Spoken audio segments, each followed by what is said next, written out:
부부가요, 결혼 10주년을 맞으면서 그 아침 식탁에 서로 마주 앉게 됐습니다. 아내가 남편에게 말을 겁니다. 여보, 오늘이 무슨 날인지 알아요? 그 남편은 감을 못 잡아요. 자, 그래서 아내가 좀 힌트를 줍니다. 당신, 우리가 이 똑같은 자리에 10년 동안이나 같이 앉아 있다는 걸 알아요?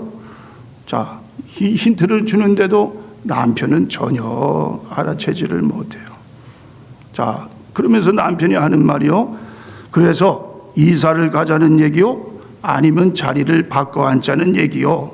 자, 이런 남편을 간 큰 남자다. 자, 그렇게 부르게 됩니다. 자, 여러분, 오늘 무슨 날인지 아십니까?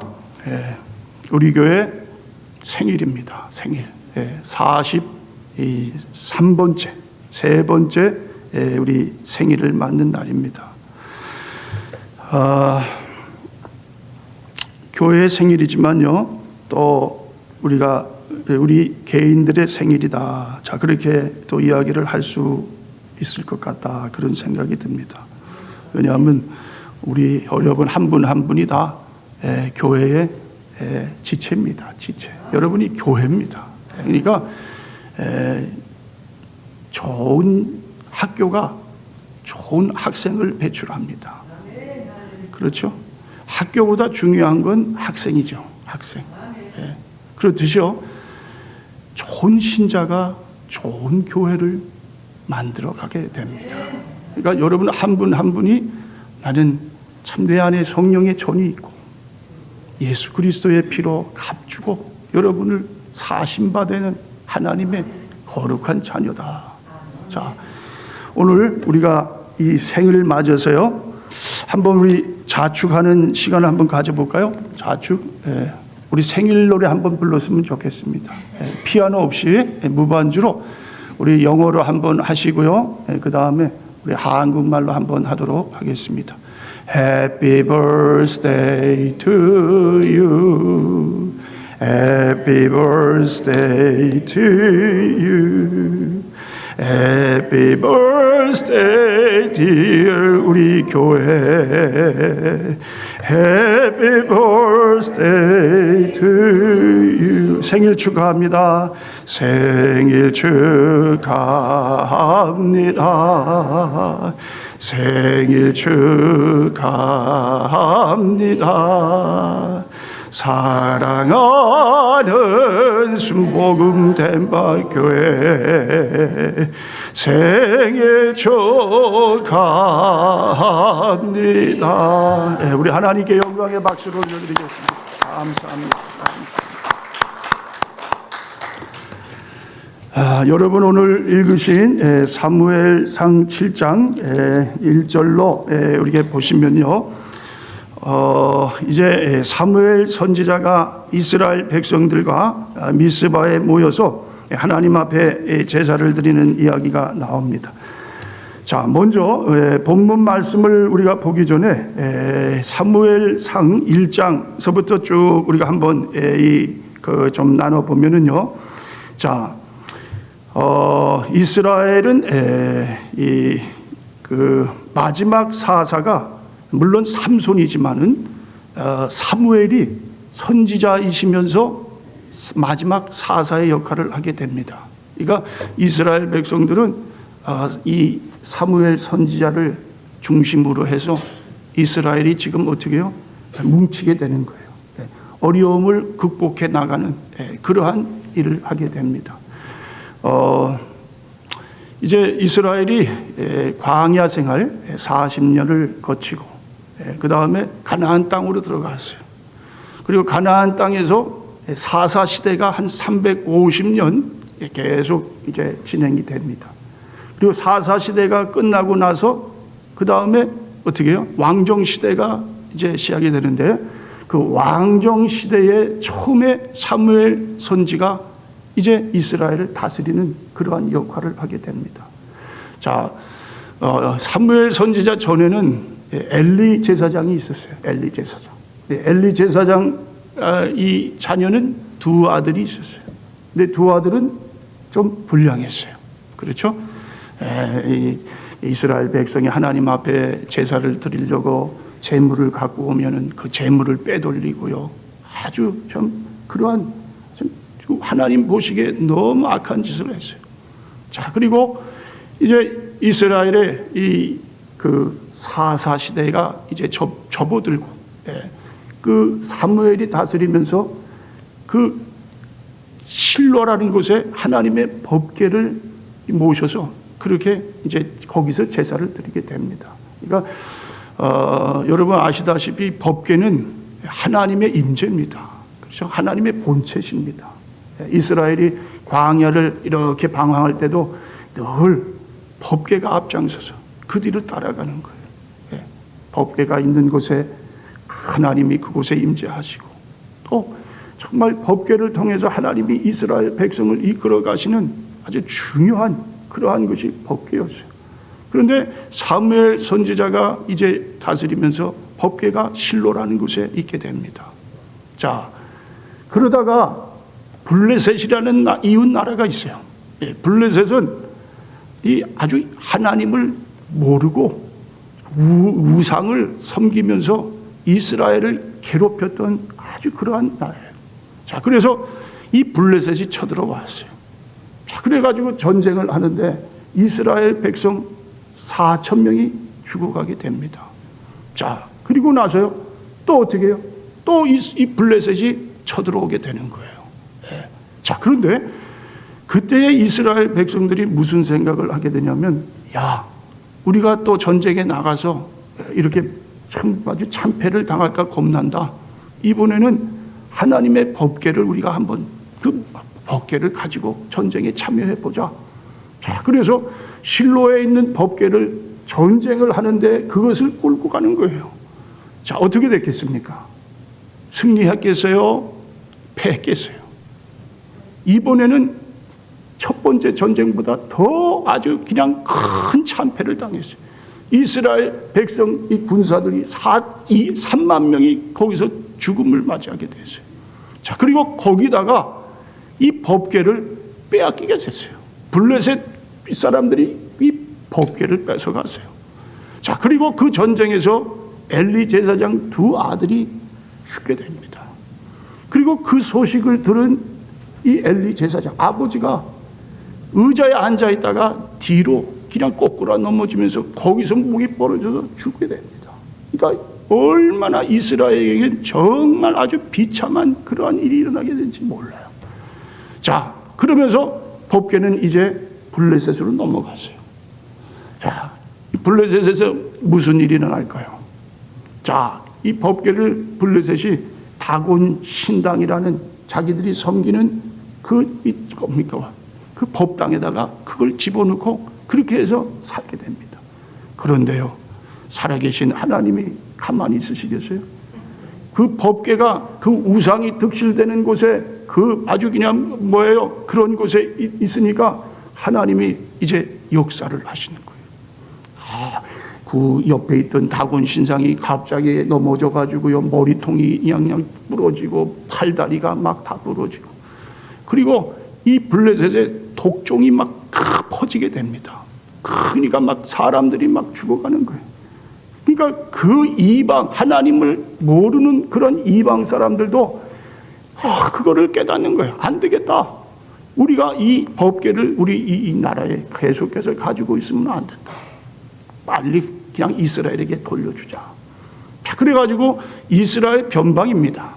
변방에 기럇 여아림이라는 곳에 아비나답이라는 사람이 있는데 그 집에 그냥 그걸 떨어뜨려 놓고 가버리는 거예요.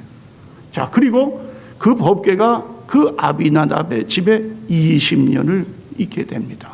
자, 그러니까 오늘 여러분 한번 보세요. 7장에 자 1절로 보면 기럇 여아림 사람들이 와서 여호와의 궤를 옮겨 산에 사는 아비나답의 집에 들여놓고 그의 아들 엘리야사를 거룩하게 구별하여 여호와의 궤를 지키게 하였더니 궤가 기럇 여아림에 들어간 날부터 20년 동안 오래 있은지라 이스라엘 온 족속이 여호와를 사모하니라. 자, 여기 보면은 이제 기럇 여아림이라는 곳에 자, 이 법궤가 이제 머물게 됩니다. 20년 동안 머물게 됐어요. 자, 그런데 여러분 한번 생각해 보세요. 왜 법궤는 실로에 있어야 될 법궤인데 왜 기럇 여아림이라는 변방에 왜 거기에 있어야 됐느냐? 자, 그것은 여러 가지 해석이 있지만요, 모든 해석의 결과는요, 그만큼 이스라엘 백성들의 이 열정이 식어버렸다는 거예요. 그 법궤가 지금 빨리 실로라는 정말 이스라엘 백성들이 이 제단을 모시는 거룩한 장소로 옮겨야 되는데 그럴 이제 신앙이 없어요. 믿음이 없어졌어요. 다 모든 것이 다 식어져 버렸어요. 네. 자, 오늘날 코로나로 인해서 많은 신앙인들이 신앙을 잃어버렸다고 합니다. 열정이 식었다고 합니다. 모이기에 힘쓰지 않는다고 합니다. 뭔가 하나님을 위해서 나를 좀 어떻게 그냥 드리고자 하는 그러한 이 마음이 없어져 버렸다고 합니다. 그런 것과 같은 모습이에요.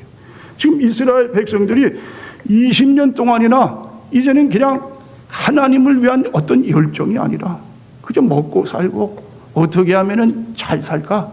어떻게 하면 편리하고 풍성하게 살까? 자, 여러분 여기 보면은요, 2절에 개가 기럇 여아림에 들어간 날부터 20년 동안 오래 있은지라 이스라엘 온 족속이 여호와를 사모하니라. 자, 여기 보면 여호와를 사모하니라 이런 말씀이 있기 때문에 아마 여러분이 들으실 때, 야, 이스라엘 백성들이 하나님을 얼마나 섬기고 믿음이 얼마나 좋으냐. 자, 그런데요, 이것은요, 이 여러분께서 원어로 한번 들어보시면은 이것이 그런 뜻이 아니다, 그렇게 알게 됩니다. 자, 이것은 뭐냐면요, 원어로 직역을 하면 여호와를 사모하라는 말은요, 여호와의 뒤에서 울부짖었다, 그런 뜻이에요. 울부짖었다. 그러니까 여전히 하나님께 나가지는 않고 현실의 괴로움에 한탄하고 있는 그러한 이스라엘 백성들의 모습이에요. 여호와의 뒤에서 어떻게 해요? 한탄했다는 거예요. 자기의 처지를 비관적으로 그냥 울부짖는 모습. 왜 그렇습니까? 계속해서 블레셋은 우리 이스라엘을 공격해 옵니다. 그러니까 참 불안합니다. 정말 우리 이스라엘은 이 블레셋과 비교해 볼 때는 너무나 연약한 나라예요. 그렇죠? 블레셋 누가 있습니까? 여러분 잘 아시는 골리앗 대장도 있어요. 블레셋은 모든 무기가 아주 철저하게 풍성히 잘 갖춰져 있어요. 그러나 이스라엘은 이 당시만 해도 무기가 제대로 없었어요. 예. 뭐 변변한 무슨 장수 이런 군인도 없었어요. 자, 그러니까 그저 이제 이스라엘 백성들은 그냥 이 하나님은 다 외면하고 어떻게 하면 우리가 잘 살아갈 수 있을까? 그래서 블레셋이 믿는 우상신까지 끌어들여 가지고 그냥 그 우상신을 겸해서 그냥 하나님과 그냥 뭐예요? 그냥 짬뽕을 시키는 거예요. 짬뽕. 콜라보라고 그래. 콜라보. 뭐 이 신도 믿어보고 저 신도 믿어보고 어떻게 해든지 우리가 좀 지금 잘 살아갈 수 있도록 자, 그렇게 해주면 그건 뭐 우리는 뭐 우리에게 소래가 없다. 자, 여러분 보세요. 3절에요. 사무엘이 이스라엘 온 족속에게 말하여 이르되 만일 너희가 전심으로 여호와께 돌아오려거든 이방 신들과 아스다롯을 너희 중에서 제거하고 너희 마음을 여호와께로 향하여 그만을 섬기라. 그리하면 너희를 블레셋 사람의 손에서 건져내시리라. 자, 그랬더니 자, 사무엘이 뭐라고 합니까? 전심으로 돌아와야 돼요. 하나님께 전심으로 돌아오라. 지금 너희들은 지금 하나님 반, 우상신 반, 세상으로 이 발을 들여놓고 또 믿음 안에 발을 들여놓고 그러면서 이 살아가는 그러한 너희들은 지금 하나님께로 돌아와야만 하나님이 너희를 구하여 주신다. 하나님이 블레셋으로부터 너희를 어떻게 해요? 자, 그렇게 해서 하나님이 너희를 인도해 주시는 그러한 하나님이시다. 자, 그래서 어떻게 됩니까? 자, 이스라엘 백성들이 미스바에 모이게 됩니다. 자, 거기서 이제 하나님 앞에 제단을 쌓고 자, 제물을 드렸어요. 야, 어린 젖 먹는 어린 양 하나를 가져다가 하나님께 온전한 번제를 드립니다. 자, 그런데요, 또 블레셋이 가만히 있지를 않아요. 이스라엘이 미스바에 모여서 그렇게 해서 제사를 드린다 그러니까 또 블레셋이 그것을 이용해가지고 또 전쟁을 치르려고 그냥 이스라엘에 쳐들어오는 거예요. 자, 보세요. 10절에 사무엘이 번제를 드릴 때에 블레셋 사람이 이스라엘과 싸우려고 가까이 오매 그날에 여호와께서 블레셋 사람에게 큰 우레를 발하여 그들을 어지럽게 하시니 그들이 이스라엘 앞에 패한지라. 자, 어떻게 했다고요? 자, 미스바에 모여 하나님 앞에 제단을 쌓는데 블레셋이 쳐들어왔어요. 네. 그리고 이제 전쟁에서 완전히 패할 수밖에 없는 그러한 상황에 하나님께서 어떻게 하셨다고요? 큰 뭐를 했어요? 예? 우레를 발했어요. 우레. 하나님의 기적을 나타나게 해주셨어요. 자, 그리고 블레셋 군대가 스스로 어떻게 해요? 그냥 기겁을 하고, 예, 거기서 그냥 이 주랭랑을 쳐버리는 그러한 이 놀라운 역사가 일어나게 된다. 자, 그래서 이스라엘 백성들이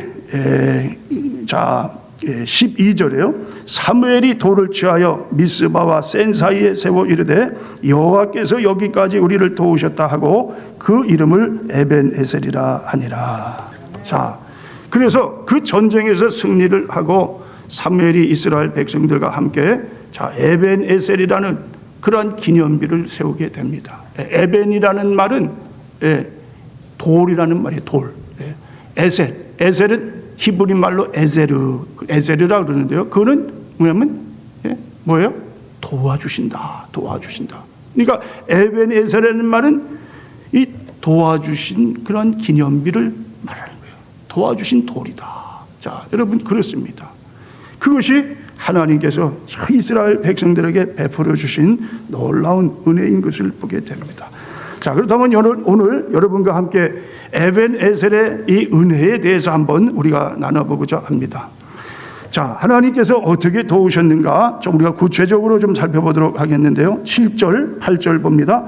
이스라엘 자손이 미스바에 모였다 함을 블레셋 사람들이 듣고 그들의 방백들이 이스라엘을 치러 올라온지라. 이스라엘 자손들이 듣고 블레셋 사람들을 두려워하여 이스라엘 자손이 사무엘에게 이르되 당신은 우리를 위하여 우리 하나님 여호와께 쉬지 말고 부르짖어 우리를 블레셋 사람들의 손에서 구원하시게 하소서 하니. 자, 여기 보면 먼저 하나님이 베풀어 주신 그런 은혜는요, 두려움에서 건져 주시는 은혜였다. 두려움. 이스라엘 백성들은 지금 두려워 떨었어요. 블레셋이 쳐들어온다는 소식을 듣고 그냥 너무너무 두려웠어요. 그런데 하나님께서 어떻게 해요? 그 두려움을 어떻게 해요? 떨치게 해주시는 그러한 은혜를 주셨다. 자, 여러분 카타콤 소식지라는 132호에 보면은 이런 내용이 있습니다. 자, 중국 감옥에서 출소한 목사님 한 분을 만나서 29년 동안 감옥에 계시면서 어떻게 그리 건강할 수 있었습니까? 자, 그렇게 묻는 그러한 간증의 소식지예요. 자, 그랬더니 목사님이요, 뭐라고 대답을 하시냐면 먹고 싶은 것을 먹을 수 있었기 때문이죠. 자, 아니 감옥에서 먹지 못해 영양실조로 고통을 당했을 것인데 어떻게 그렇게 29년 동안 먹고 싶은 것을 먹을 수 있으셨습니까? 자, 그랬더니 이 목사님이 이런 말씀을 하세요. 자, 감옥에 들어가서 가장 먹고 싶은 것이 계란이었습니다. 그래서 하나님, 계란이 정말 먹고 싶어요 라고 기도를 했습니다. 기도를 시작한 지 사흘이 지나고 나흘째 되는 아침에 일어나 눈을 떠보니 땅바닥에 하얀 것이 있었습니다. 가만히 보니 모양은 계란 같은데 계란보다는 좀 작게 생긴 것이었습니다. 그것을 보고 뭔가 잘못 본 것 아닌가 해서 제 몸을 꼬집어 보았습니다. 계란 색깔이 약간 파랗게 보였는데 가만히 들여다보니까 오리알이었습니다. 도대체 이 오리알이 어디서 굴러왔는지 생각하며 온 감옥 안을 다 살펴보았으나 찾을 길이 없었습니다. 엄굣결에 오리알이 이 양끝을 톡톡 쳐서 구멍을 내고는 빨아먹었습니다. 오리알을 먹고 나서는 설마 하나님께서 이런 기도까지 들으시겠냐 하는 생각이 들었습니다. 그래서 하나님, 오늘 계란 대신 오리알 주신 것 고맙습니다. 내일 아침에도 그렇게 해주실 수 있으신지요? 자, 그렇게 말씀을 드린 후 잠을 청했습니다. 아침에 깨어보니 어제와 똑같은 그 자리에 오리알이 와 있었습니다. 참으로 이상해서 그날 저녁 하나님 3번 더 하실 수 있어요 하고 기도한 후 잠을 청했습니다. 다음 날 여전히 같은 자리에 오리알이 와 있는 것을 보니 참 이상한 생각이 들었습니다. 도대체 누가 이 오리알을 이곳에 가져다 놓은 것일까? 자, 그래서 4번째 날 저녁에 오리알이 어디서 오는지 잠을 자지 않고 지켜보기로 했습니다. 자, 기다리다 지쳐 잠을 자려는데 새벽 3시쯤 되었을 때 구멍으로 오리알이 하나 대굴대굴 굴러 들어오기 시작을 했습니다. 가만히 살펴보니까 커다란 쥐 한 마리가 옆에 있는 오리집에서 오리알을 하나씩 훔쳐다가 그 감옥 안에 갖다 놓는 것이었습니다. 자, 쥐가요, 그냥 오리알 이 오리집에서 그것을 하나 어떻게 가져다가 그냥 감옥에다 떨어져 주었다. 참 어떻게 보면 신기한 그런 일인 것 같은데, 자, 하나님께 기도하니까 하나님이 목사님의 간절한 기도를 응답하셔서 오리알을 늘 끊이지 않고 그렇게 먹게 해주셨다. 그래서 29년 동안 그렇게 건강하게 지낼 수 있었다. 여러분, 그렇습니다. 우리 삶 가운데 살아계신 하나님은요, 여러분이 무엇을 두려워하는지, 여러분이 무엇을 원하는지를 분명히 다 알고 계십니다. 그리고 하나님께서 때를 따라 도우시는 은혜가 우리 삶 가운데 넘쳐나는 그러한 삶을 사는 축복의 삶을 살아가게 됩니다. 자, 두려움에서 건져주셨다. 또 두 번째, 우리의 기도를 응답해 주신다. 7장 9절입니다. 사무엘이 젖먹는 어린 양 하나를 가져다가 온전한 번제를 여호와께 드리고 이스라엘을 위하여 여호와께 부르짖음에 여호와께서 응답하셨더라. 자, 여기 보면요, 하나님께서 어떻게 하셨다고요? 응답해 주셨다. 그 기도를 응답했다. 자, 또 한 가지 좀 간증 이 말씀을 좀 드릴게요. 자, 숙명여자대학교의 총장이셨던 이경숙 박사님, 이분은 이 숙명여대에 4번이나 총장역을 이렇게 감당했던 분이에요.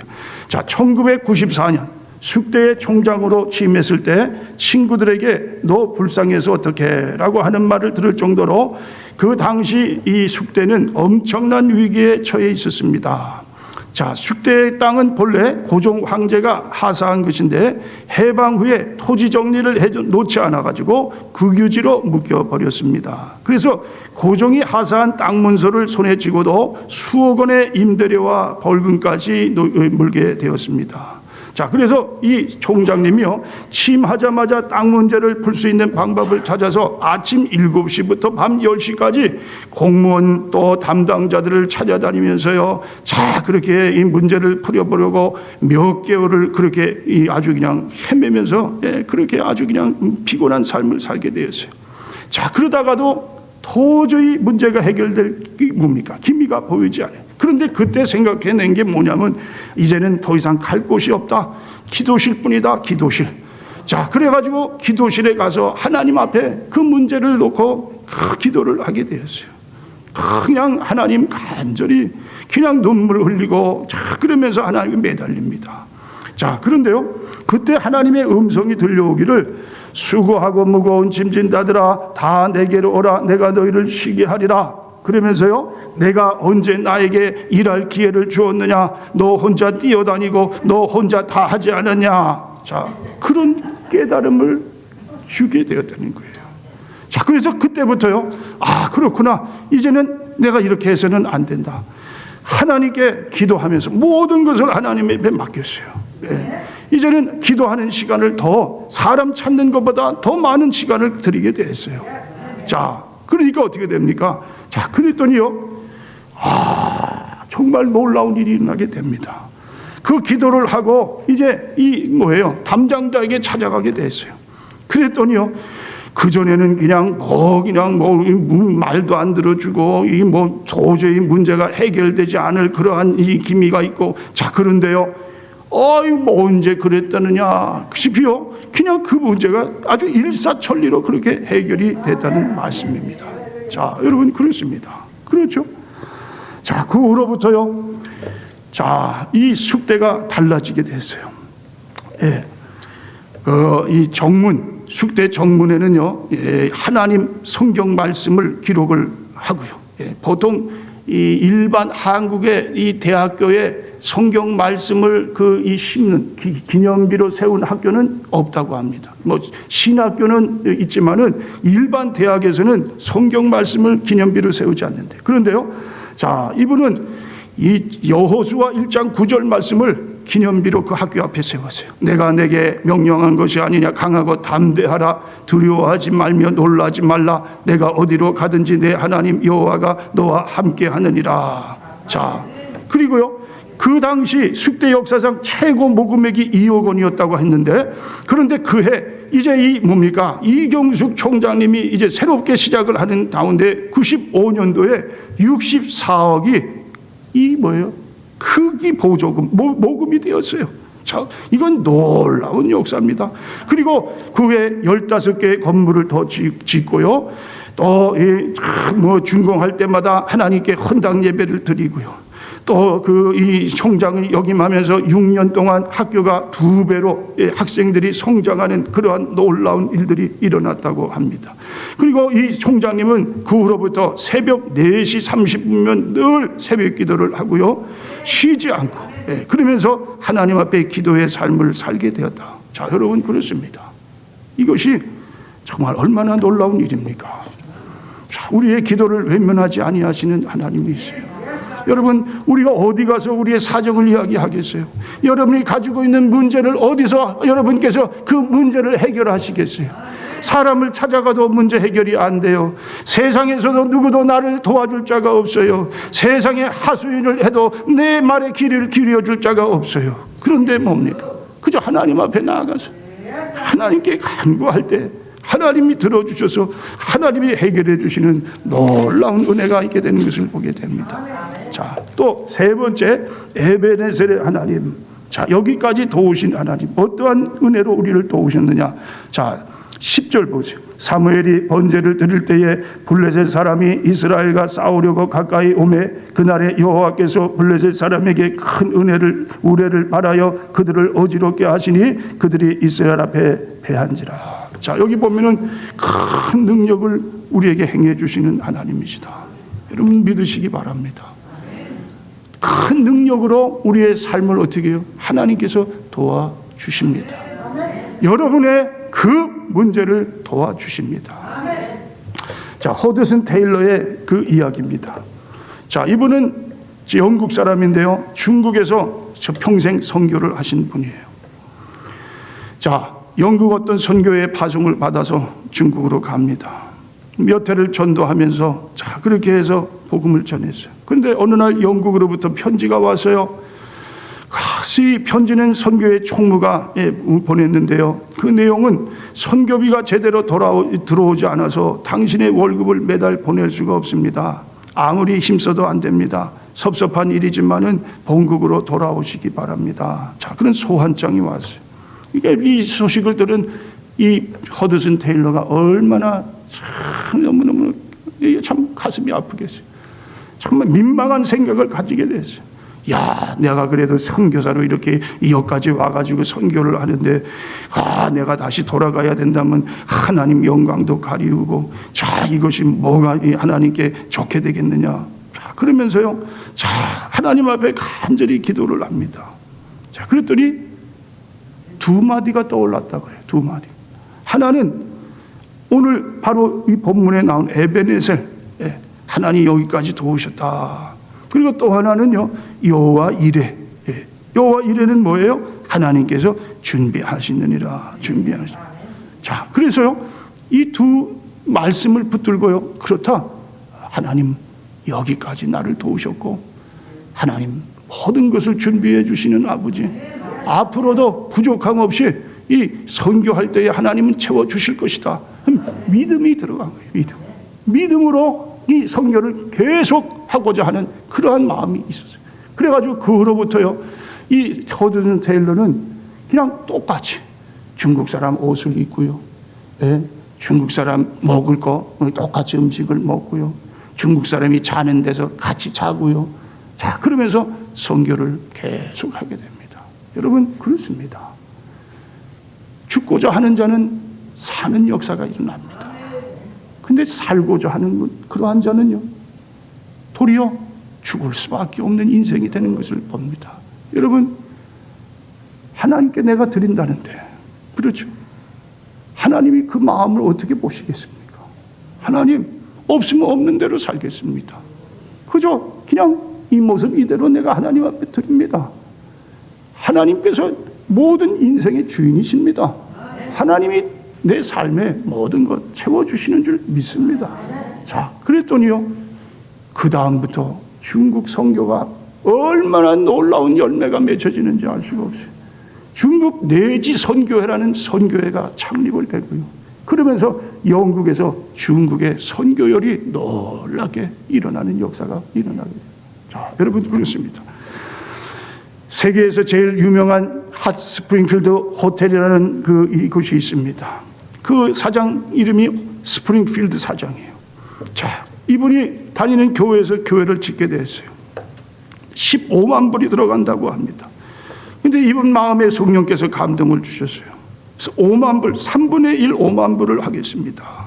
그리고 기도를 하는데요, 자꾸만 성령님이 막 그냥 마음에 더 감동을 주세요.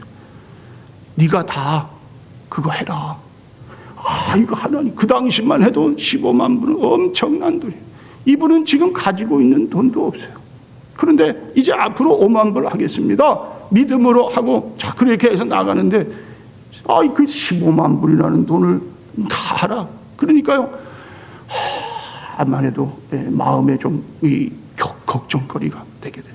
그래서 기도를 하러 산으로 올라갔어요. 그래서 기도를 하는 거예요. 자, 그런데 어느 날 보니까 연기가 땅에서 연기가 이렇게 스럭스럭 올라오게 되는 것을 보았어요. 그래서 그걸 자세히 살펴보니까 그게 연기가 아니라 수증기예요, 수증기. 보니까 온천이에요, 온천. 그래서 이거 주인을 만나가지고 내가 이것을 어떻게 해서 구해야 되겠다. 그랬는데요, 이 땅은 벌써 오래전에 다 땅을 내놓은 건데 누구도 사지 않는 그러한 땅이었어요. 그래가지고 이분이 어떻게 돈을 만들어가지고 돈을 하고 해가지고 이 땅을 사게 됐어요. 사고 나서 그 땅을 개발시키는 거예요. 거기에는 아주 그냥 아름다고 정말 뭐예요, 온천물이 그냥 솟아나는, 그리고 그곳에 호텔을 지어가지고 유명한 핫스프링필드 호텔을 일으키는 역사가 일어나게 됐다. 자, 여러분, 그렇습니다. 하나님께서 우리 삶에 함께 하시면 우리 삶은 어떻게 해요? 지금 내 삶이 비록 참 처량하고 너무너무 참 이 삶이 고달프다 할지라도 하나님께서 나를 이끌어 주셔서 정말 하나님의 은혜로 하나님의 영광을 나타내면서 사는 그러한 믿음의 주인공이 될 줄 믿습니다. 여러분, 오늘 창립 43주년을 맞아서 지금까지 여러분의 삶을 인도해 주신 하나님께 감사하면서 앞으로도 하나님, 내 삶에 더 많은 감사거리가 넘칠 줄 믿습니다. 먼저 하나님 감사합니다. 자, 여러분, 평생 앞을 보지 못했던 헬런 켈러가 이런 글을 썼어요. 내가 한 번만 저 무지개를 볼 수만 있다면, 내가 단 한 번만 떨어지는 낙엽의 아름다움을 볼 수 있다면, 내가 단 한 번만 산속에서 흐르는 시냇물을 바라볼 수 있다면, 내가 한 번만 우리 목사님의 얼굴을 볼 수 있다면, 내가 한 번만이라도 나의 삶을 바꾸었던 감동스러운 이 성경을 내 눈으로 바라볼 수 있다면, 서산에 지는 서양 노을을 단 한 번만 내 눈으로 바라볼 수 있다면, 자, 그러면서 그러한 이 안타까운 마음을 그렇게 글로 옮겼어요. 그러면서요, 자, 뭐라고 하냐면, 이 땅에 살면서 보고 듣고 말하면서도 감사할 줄 모르는 사람들에게 사흘간만 보지 못하게 하고 듣지 못하게 하고 말을 하지 못하게 한다면 보고 듣고 말한다는 것이 얼마나 감사한지 모를 사람이 없을 것입니다.